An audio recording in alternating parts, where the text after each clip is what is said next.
नमस्कार दोस्तों, स्वागत है आप सभी का एक बार फिर बिंदास खबरें में। जी हां, आपको बता दें कि अलग अलग समाचार पत्रों और मीडिया से कुछ बेहद बड़ी और अहम खबरें निकल कर आ रही हैं। जानेंगे एक एक करके विस्तार से। अगर आप भी मानते हैं कि मोदी सरकार कोरोना से लड़ने में विफल रही है तो इस वीडियो को लाइक करके अपना समर्थन दर्ज कीजिए और देखते रहिए।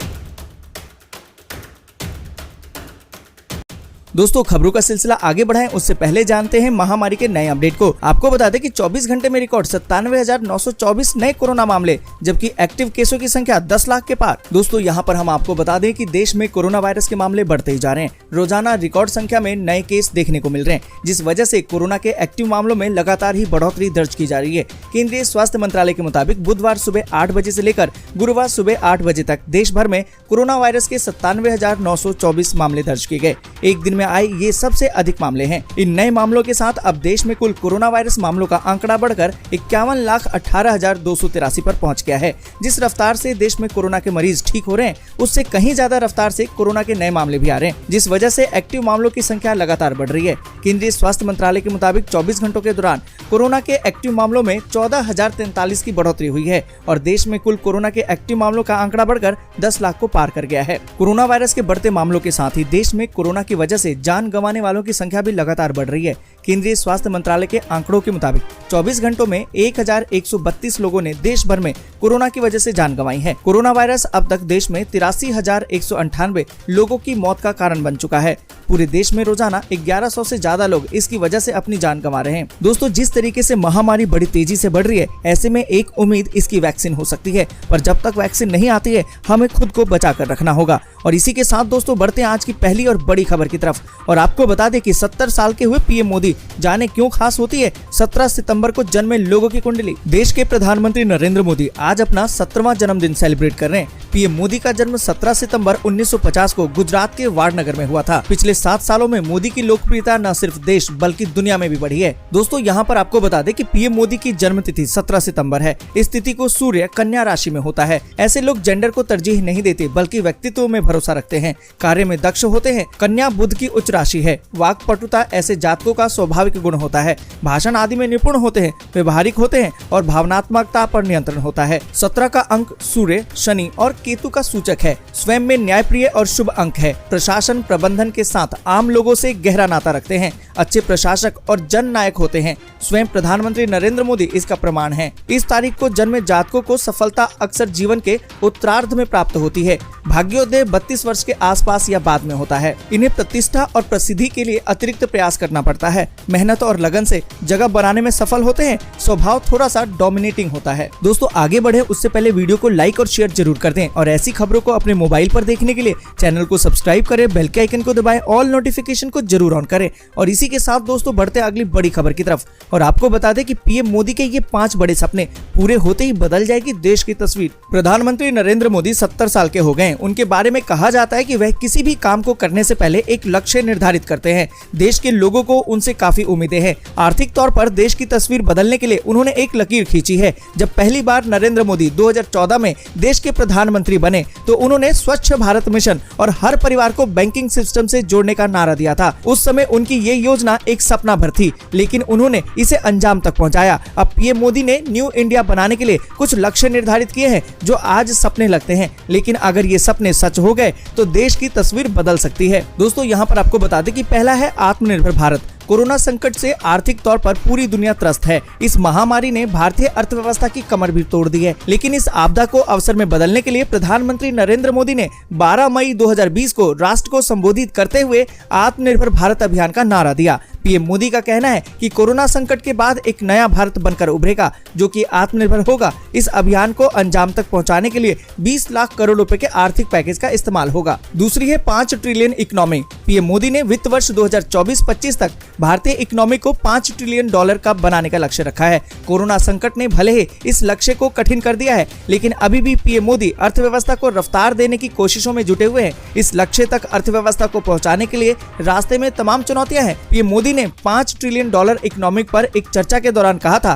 कि ये विचार उनके मन में अचानक नहीं आया, ये देश की ताकत की गहरी समझ पर आधारित है। ये 130 करोड़ भारतीयों के सपने से जुड़ी एक शपथ है। दोस्तों, आपको बता दें कि पीएम मोदी किसानों की आय को दुगना करने में लगे हुए हैं। आपको बता दें कि कोरोना संकट में प्रतिबंधों की वजह से अर्थव्यवस्था की गाड़ी पटरी से उतर गई, लेकिन बेहतर कृषि उत्पादन से सरकार राहत की सांस ले रही है। पिछले कुछ सालों में कृषि क्षेत्र में बेहतरी के लिए कई कदम उठाए गए। खुद पीएम मोदी ने साल 2022 तक किसानों की आय को दुगना करने का लक्ष्य रखा है। पीएम मोदी का सपना है कि हर घर जल योजना। देश में अभी भी लोगों को पीने के लिए पानी लेने के लिए कई किलोमीटर दूर चलकर जाना पड़ता है। इसे देखते हुए केंद्र सरकार हर घर तक शुद्ध पेयजल पहुंचाने का संकल्प लिया है। सरकार ने जल जीवन मिशन या फिर हर घर जल योजना का ऐलान 2020-21 के बजट में किया था। इसका मकसद देश के सभी घरों में पाइपलाइन से साफ पानी पहुंचाना है और इस लक्ष्य को पूरा करने के लिए 2024 तक का समय सीमा तय किया गया है। और साथ ही दोस्तों, आपको बता दें कि मोदी जी चाहते हैं कि 2022 तक सभी को अपना घर मिले और मोदी सरकार ने साल 2022 तक देश के सभी लोगों के लिए घर का वादा भी किया है। नवंबर 2016 में पीएम आवास योजना को लॉन्च किया गया था। पीएम आवास योजना ग्रामीण के तहत हर लाभार्थी को 1,20,000 रूपए का कुल अनुदान मिलता है। इसमें केंद्र और राज्य के बीच में 60 और 40 का साझा अनुपात रहता है। दोस्तों, यहाँ पर आपको बता दें कि सरकार ने 2022 तक 2.95 करोड़ घरों के निर्माण का लक्ष्य तय किया है। पीएम आवास योजना का लाभ ग्रामीण इलाकों में लोगों को खूब मिल रहा है। और इसी के साथ दोस्तों, बढ़ते अगली बड़ी खबर की तरफ। और आपको बता दें कि राहुल गांधी ने पूछा, सरकार कब तक रोजगार देने से पीछे हटेगी। प्रधानमंत्री नरेंद्र मोदी के 17वें जन्मदिन पर कांग्रेस के नेता राहुल गांधी ने ट्वीट करके उन्हें जन्मदिन की शुभकामनाएं दी हैं। इसके बाद उन्होंने एक ट्वीट के जरिए बेरोजगारी को लेकर मोदी सरकार पर हमला भी किया है। आपको बता दें कि राहुल गांधी ने गुरुवार को एक ट्वीट करके पीएम मोदी को उनके जन्मदिन की बधाई दी। राहुल गांधी ने अपने ट्वीट में लिखा, पीएम नरेंद्र मोदी जी को उनके जन्मदिन की शुभकामनाएं। इसके बाद एक अन्य ट्वीट के जरिए उन्होंने बेरोजगारी को लेकर मोदी सरकार पर निशाना भी साधा। ट्वीट में राहुल ने लिखा, यही कारण है कि देश का युवा आज राष्ट्रीय बेरोजगारी दिवस मनाने पर मजबूर है। रोजगार सम्मान है, सरकार कब तक ये सम्मान देने से पीछे हटेगी। यह ट्वीट राहुल गांधी ने एक हिंदी अखबार की एक खबर का हवाला देते हुए किया है। खबर में दावा किया गया है कि देश में नौकरी मांगने वालों की संख्या करोड़ों में है, जबकि सिर्फ 1.77 लाख नौकरियां ही उपलब्ध है। और इसी के साथ दोस्तों, बढ़ते अगली बड़ी खबर की तरफ। और अगली बड़ी खबर जो निकल कर आ रही कि प्रियंका से शिक्षक भर्ती अभ्यर्थियों ने साझा किया अपना दर्द। किसी की शादी टूटी तो कोई दाने दाने को मोहताज। दोस्तों, आपको बता दें कि कांग्रेस महासचिव प्रियंका गांधी वाड्रा ने 2016 के 12,460 शिक्षक भर्ती के अभ्यर्थियों से वीडियो कॉन्फ्रेंसिंग पर बातचीत की। युवाओं के साथ रोजगार पर संवाद के दौरान प्रियंका ने कहा कि मेरा मानना है युवाओं की बात सुननी पड़ेगी और उनके मुद्दों के लिए हमें सड़क से लेकर सदन तक इन मुद्दों के लिए लड़ना होगा। कांग्रेस पार्टी इसमें पीछे नहीं हटने वाली है। गौरतलब है कि 2016 में 12,460 शिक्षक भर्ती में शून्य जनपद के अभ्यर्थी अब तक नियुक्ति से वंचित हैं। इस शिक्षक भर्ती विज्ञापन में 51 जिलों में पद थे, लेकिन 24 जिलों में ये पद शून्य थे। पिछले 3 साल में शून्य जनपद वाले अभ्यर्थी कोर्ट कचहरी के चक्कर काट रहे। वीडियो कॉन्फ्रेंसिंग के जरिए प्रियंका गांधी वाड्रा ने अभ्यर्थियों की दर्द भरी कहानी सुनी। वीडियो कॉन्फ्रेंसिंग में एक महिला अभ्यर्थी ने प्रियंका गांधी वाड्रा से बातचीत में बताया कि जब 2016 में उन्होंने परीक्षा दी थी तो चयन के बाद वे बहुत ही खुश थी, लेकिन आज तक नियुक्ति नहीं हुई है। उनके पास जुड़वा बच्चे हैं, उनकी चिंता रहती है। नौकरी न मिलने पर लगभग 2 साल तक अवसाद में थी और उनके बच्चे भूखे प्यासे रहने को मजबूर थे। एक अन्य अभ्यर्थी ने अपनी बात रखते हुए कहा कि 3 साल से धक्के खा रहा हूँ, बच्चों को ट्यूशन पढ़ाने का काम शुरू किया है। अब कोरोना काल में वह भी बंद हो गया है। घर का एक सदस्य प्राइवेट नौकरी करता है, लेकिन अब उनकी नौकरी भी छूट चुकी है। घर की स्थिति ये है कि अब शाम सुबह के खाने की चिंता होने लगी है। 2 अन्य अभ्यर्थियों ने प्रियंका गांधी वाड्रा से कहा कि नौकरी न मिलने से उनकी शादी टूट गई और वे अब सामाजिक उपहास के पात्र बन गए हैं। ये कहते हुए एक अभ्यर्थी ने भावुक होते हुए कहा कि आखिर हमारी गलती क्या है? हम योग्य हैं, परीक्षा में बेहतर नंबर लाए हैं, लेकिन सरकार रोज रोज अपना नियम बदलती है। इस पर प्रियंका गांधी वाड्रा ने वादा किया है कि वे हर संभव मदद करेंगे। उन्होंने बातचीत में कहा कि ये हमारे लिए राजनीतिक मुद्दा नहीं बल्कि मानवीय संवेदनाओं का मसला है और ये न्याय का सवाल है। उन्होंने कहा कि हम ऐसी नीति लाएंगे जिसमें युवाओं का अपमान करने वाला संविदा कानून नहीं बल्कि सम्मान के कानून होंगे। और इसी के साथ दोस्तों, बढ़ते अगली बड़ी खबर की तरफ। अगली बड़ी खबर जो निकल कर आ रही कि सांसदों पर छाया कोरोना वायरस का डर। मनमोहन सिंह समेत 17 सदस्यों ने मांगी कार्यवाही से छुट्टी। कोरोना संक्रमण से बचाव के लिए संसद में भले ही सुरक्षा के अभूतपूर्व इंतजाम किए गए हैं, लेकिन इसके बाद भी सांसदों में कोरोना का डर साफ देखने को मिल रहा है। पूर्व प्रधानमंत्री मनमोहन सिंह और पूर्व वित्त मंत्री पी चिदम्बरम सहित राज्यसभा के दर्जन भर से ज्यादा सदस्यों ने कोरोना संक्रमण के खतरों के बीच स्वास्थ्य कारणों से मानसून सत्र से छुट्टी ले ली है। इन सभी सदस्यों ने सभापति को इसको लेकर पत्र भी भेज दिया है। राज्यसभा सभापति एम वेंकैया नायडू ने बुधवार को इसकी जानकारी दी। हालांकि नायडू ने मानसून सत्र शुरू होने के पहले दिन ही सोमवार को 65 साल से ज्यादा उम्रदराज सदस्यों को छुट्टी का विकल्प दिया था। साथ ही कहा था कि वे छुट्टी के लिए आवेदन दे सकते हैं। दोस्तों, आपको बता दें कि इस दौरान पूर्व प्रधानमंत्री मनमोहन सिंह और पी चिदंबरम के अतिरिक्त राज्यसभा के जिन सदस्यों ने सत्र के दौरान छुट्टी के लिए आवेदन दिया, उनमें कांग्रेस के नेता ऑस्कर फर्नांडीज, अन्ना मुद्रक के नवनीत कृष्णन, आप सदस्य सुशील कुमार गुप्ता, ऐसे ही कई अन्य सदस्य भी शामिल हैं। और इसी के साथ दोस्तों बढ़ते अगली बड़ी खबर की तरफ। अगली बड़ी खबर जो निकल कर आ रही है कि बिहार चुनाव के मद्देनजर एक हफ्ते में सीटों के तालमेल की घोषणा कर सकता है एनडीए। भाजपा और जदयू में बनी है बात। बिहार में अक्टूबर और नवंबर के महीने में विधानसभा चुनाव होने वाले हैं। राज्य में भाजपा, जनता दल यूनाइटेड यानी कि जेडीयू, हिंदुस्तानी आवाम मोर्चा यानी कि हम और लोक जनशक्ति पार्टी यानी कि लोजपा के साथ मिलकर चुनाव लड़ेगी। ऐसे में माना जा रहा है कि एनडीए में सीटों के तालमेल की घोषणा एक हफ्ते में हो सकती है। हालांकि एनडीए के घटक दलों के कुछ वर्तमान विधायकों ने अपने अपने क्षेत्र में चुनावी तैयारियों का आगाज कर दिया है। विधायक साफ बोलने से कतरा रहे हैं, लेकिन उन्हें उम्मीद है कि उन्हें दोबारा उम्मीदवार बनाया जाएगा। दोस्तों, यहाँ पर आपको बता दें कि सूत्रों का कहना है कि पिछले दिनों भाजपा और जदयू के शीर्ष नेताओं के बीच में बैठक हुई और सीटों के तालमेल पर लगभग सहमति बन चुकी है। राजनीतिक विशेषज्ञों का कहना है कि जदयू भाजपा के बीच इस तरह से सीटों का तालमेल होने का मतलब साफ है कि 2010 के बिहार विधानसभा चुनाव के फार्मूले पर ही सीटों का बंटवारा हो सकता है। इसी तरह माना यह जा रहा है कि जदयू 119 और भाजपा 100 सीटों पर चुनाव लड़ सकती है। अन्य सीटों के लिए लोजपा और हम के बीच तालमेल किया जा सकता है। और इसी के साथ दोस्तों बढ़ते अगली बड़ी खबर की तरफ। अगली बड़ी खबर जो निकल कर आ रही कि संजय राउत ने क्यों कहा, क्या भाभी जी पापड़ खाकर लोग कोरोना से हो रहे हैं ठीक। राज्यसभा में कोरोना पर चर्चा के दौरान शिवसेना के सांसद संजय राउत ने केंद्र सरकार को घेरा। साथ ही उन्होंने बीजेपी सांसद विनय सहस्त्रबुद्धे के बयान पर भी प्रतिक्रिया दी। संजय राउत ने धारावी का उदाहरण देकर विनय सहस्त्रबुद्धे को जवाब दिया। शिवसेना सांसद ने इस दौरान तंज भी कसा। उन्होंने कहा कि महाराष्ट्र में कोरोना से कई लोग ठीक हो चुके हैं, क्या वो भाभी जी पापड़ खाकर ठीक हुए? आपको बता दें कि विनय सहस्त्रबुद्धे ने बुधवार को संसद में कोरोना को लेकर महाराष्ट्र सरकार पर निशाना साधा था। संजय राउत ने कहा था कि मैं सदन में सदस्यों से पूछना चाहता हूं कि कोरोना से अब तक जो लोग ठीक हुए हैं, क्या वो भाभी जी पापड़ खाकर ठीक हुए हैं? ये राजनीतिक लड़ाई नहीं है, ये लोगों की जिंदगी बचाने की लड़ाई है। और इसी के साथ दोस्तों बढ़ते अगली बड़ी खबर की तरफ। और आपको बता दें कि ताली थाली पर सुधांशु त्रिवेदी का जवाब, क्या चरखा चलाने से मिली थी आजादी? राज्यसभा में गुरुवार को कोरोना पर चर्चा के दौरान सांसदों में तीखी बहस देखने को मिली। विपक्ष ने जहां कोरोना को लेकर केंद्र सरकार को घेरा, तो वहीं बीजेपी के सांसदों ने भी जवाब देने का कोई मौका नहीं छोड़ा। आम आदमी पार्टी यानी कि आपके नेता संजय सिंह ने कहा कि ताली थाली बजाने से कोरोना ठीक हुआ तो मैं प्रधानमंत्री जी के साथ ताली थाली बजाने के लिए तैयार हूं। इस पर बीजेपी की ओर से सुधांशु त्रिवेदी ने मोर्चा संभाला। उन्होंने संजय सिंह से पूछा, क्या चरखा चलाने से आजादी मिली थी? चरखा चलाना एक प्रतीक था, ठीक उसी तरह ताली थाली बजाना एक प्रतीक था। और इसी के साथ दोस्तों बढ़ते अगली बड़ी खबर की तरफ। और आपको बता दें कि लालू यादव के शासनकाल में खुला था देश का पहला चरवाहा विद्यालय।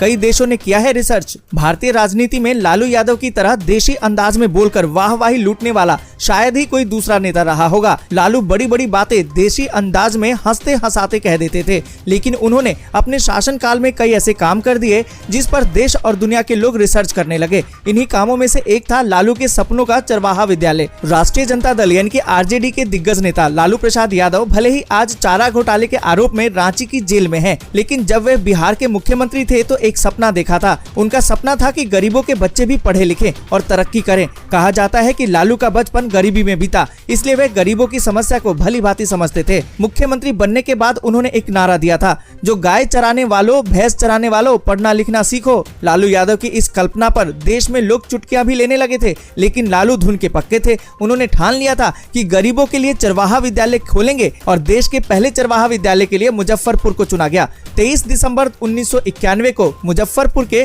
तुर्की में 25 एकड़ जमीन में पहला चरवाहा विद्यालय खुला। स्कूल में 5 शिक्षक, नेहरू युवा केंद्र के 5 स्वयंसेवी और 5 एजुकेशनल इंस्ट्रक्शन की तैनाती की गई। तत्कालीन मुख्यमंत्री लालू प्रसाद यादव ने 15 जनवरी 1992 को स्कूल का उद्घाटन किया और बच्चों को गिनती लिखना सिखाया था। तब भी उन्होंने बच्चों की क्लास भोजपुरी में ली थी। बाद में उन्होंने 1992 तक 113 विद्यालय पूरे प्रदेश में खोले।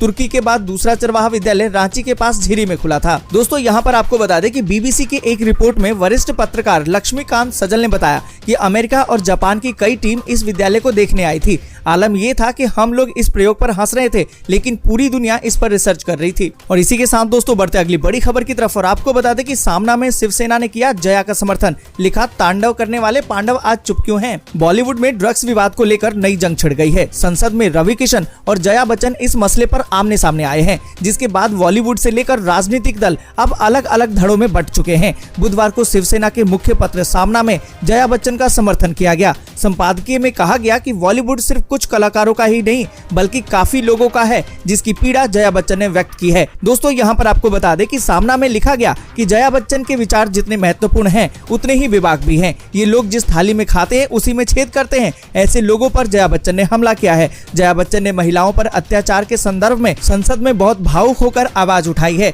ऐसे वक्त जब सिने जगत की बदनामी और धुलाई शुरू है, अक्सर तांडव करने वाले अच्छे खासे पांडव भी जुबान बंद किए हुए बैठे हैं, मानो कि कोई उन्हें उनके व्यवहार और बोलने के लिए पर्दे के पीछे से नियंत्रित कर रहा है। और इसी के साथ दोस्तों बढ़ते अगली बड़ी खबर की तरफ और आपको बता दें कि जीतन राम मांझी ने क्यों बदले हैं तेवर। चिराग को घर का बच्चा और रामविलास को बड़ा नेता बताया। दोस्तों आपको बता दें कि अब तक लोजपा के राष्ट्रीय अध्यक्ष चिराग पासवान पर लगातार ही हमलावर रहे हम के अध्यक्ष और पूर्व मुख्यमंत्री जीतन राम मांझी के तेवर अचानक ही नरम पड़ गए हैं। बुधवार को जीतन राम मांझी ने लोक जनशक्ति पार्टी के संस्थापक और केंद्रीय मंत्री रामविलास पासवान को दलितों का बड़ा नेता बताया और इसके साथ ही चिराग पासवान को घर का बच्चा करार दिया।